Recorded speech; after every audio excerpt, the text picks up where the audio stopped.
Greetings, my friends, and welcome to this program on the RAIN meditation. The acronym RAIN, recognize, allow, investigate, nurture.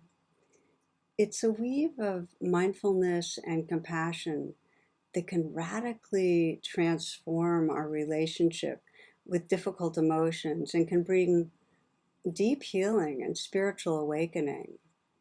And especially in times of stress, this applied meditation can give you a pathway back to presence. It can give you a pathway back to your intelligence and your creativity and your heart.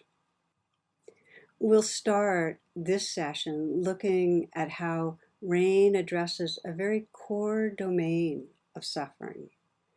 And that's the suffering of self-aversion, self-hate, shame, the feelings of bad self. Now, in other sessions, in the other 3 sessions, we'll look at fear, anger, blaming others, and how RAIN can cultivate a boundless compassion. And with each, we'll end with a guided meditation.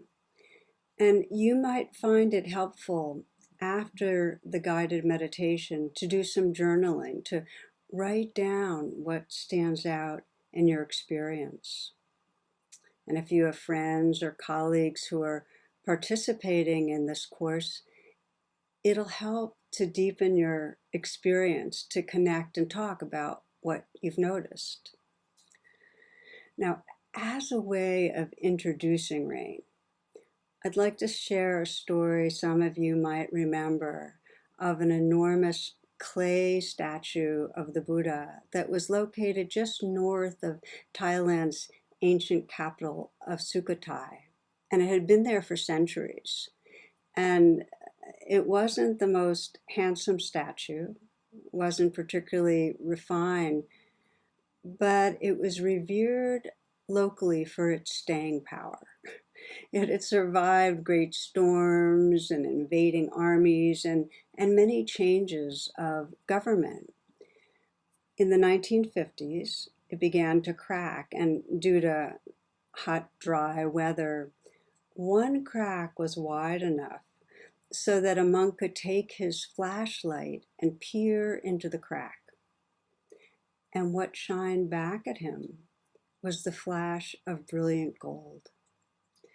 So as he and other monks looked into the other cracks, they discovered that inside the statue, inside those coverings, was one of the largest, most luminous gold images of the Buddha ever created in Southeast Asia. Now, the monks believed that this work of art had been covered with the plaster and clay to protect it from harm during periods of conflict and unrest. And in a similar way, we humans encounter difficulty and we cover over our innate purity with our defenses, our ways of protecting ourselves, but so much so that we forget our essential nature. So this really reflects the most basic teachings of the Buddha, that we suffer because we forget who we are. We suffer because we forget who we are. We think we're the coverings, our personality, our ego self, and we forget the gold. And when we're narrowly identified and we forget the truth of who we are, we tend to judge ourselves and not like ourselves. And similarly, when we look at others, we just see the coverings. We don't see the gold in them either. Over the last 4 decades of working with my own heart and mind and with students and with clients, I've seen that the deepest suffering people experience is from self-aversion, from this sense that this body or mind or personality is flawed or bad or deficient. And with that sense of deficiency comes a fear of personal failure, an intolerance for making mistakes, a need to prove ourselves. And even when we're not consciously judging ourselves, there's an underlying sense of falling short, of never enough. I saw a cartoon some years ago of a dog who was telling his psychotherapist his troubles. And what he was saying was, it's always good dog this and good dog that, but is it ever great dog?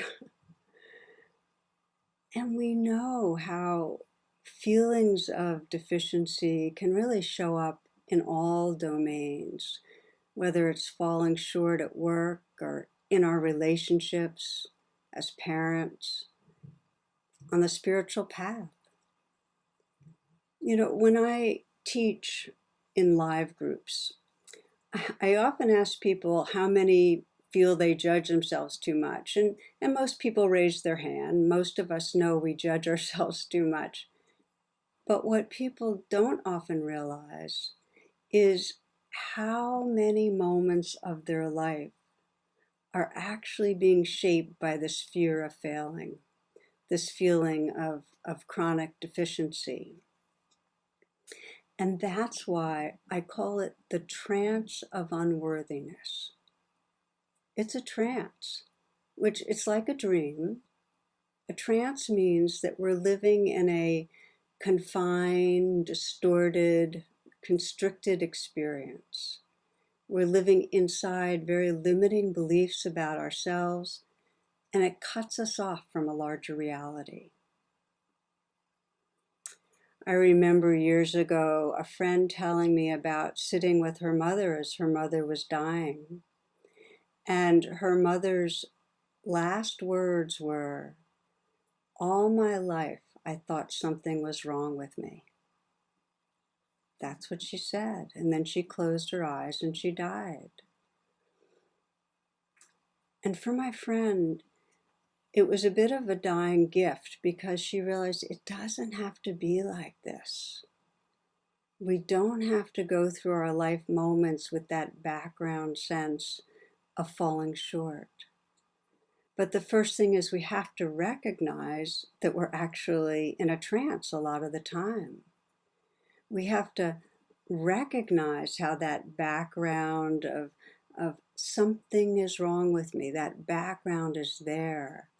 And if you investigate difficult emotions, if you're feeling a sense of depression, or anxiety, or hurt, what you'll find is that along with them comes some sort of an aversion towards our inner life. It's not just I'm depressed, it's I'm depressed and I don't like my depressed self. It's not just that we're anxious, it's that I'm anxious and I don't like my anxious self. And the fundamental truths, the most fundamental truths are the ones that we forget. And one is that we can't be happy, we can't love life if we're turned against ourselves, if we're at war with ourselves. So many wonder, and they ask me a lot, well, what makes this such a pervasive suffering? How come so many of us are caught up in self-judgment? And on the existential level, the primary mood of a separate self is fear. If we perceive separation, we're going to feel fear.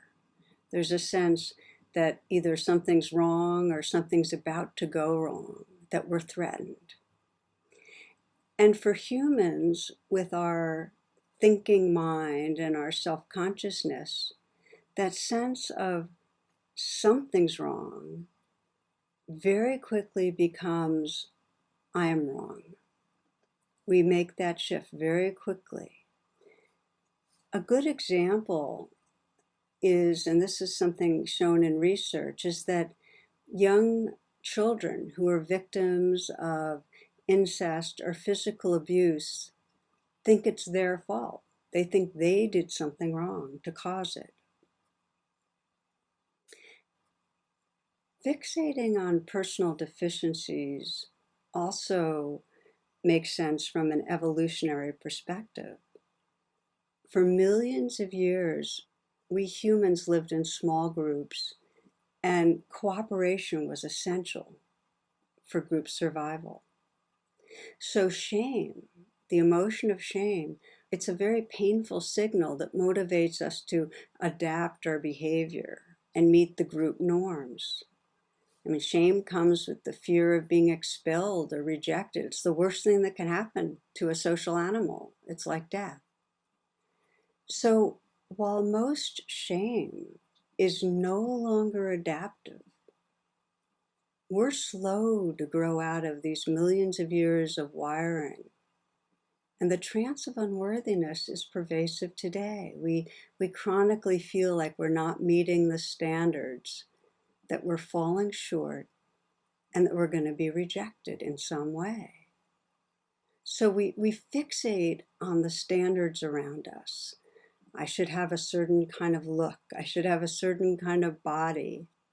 And as we know, billions and billions of dollars are spent on cosmetic surgery, on diets, to try to meet those standards. We don't want to be ashamed of ourselves. We urgently want to meet the standards for intelligence, for popularity, for business success, even in spiritual life.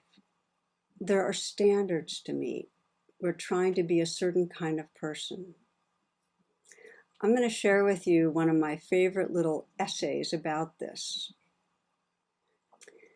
If you can sit quietly after difficult news, if in financial downturns you remain perfectly calm, if you can see your neighbors travel to fantastic places without a twinge of jealousy, if you can happily eat whatever is put on your plate and fall asleep after a day of running around without a drink or a pill, if you can find contentment just where you are probably a dog. You can understand why it's a favorite. So we have these standards to meet, and inevitably we feel like we're falling short, that we're deficient. And the key messengers that invoke shame and invoke our self-aversion actually are our family and caretakers.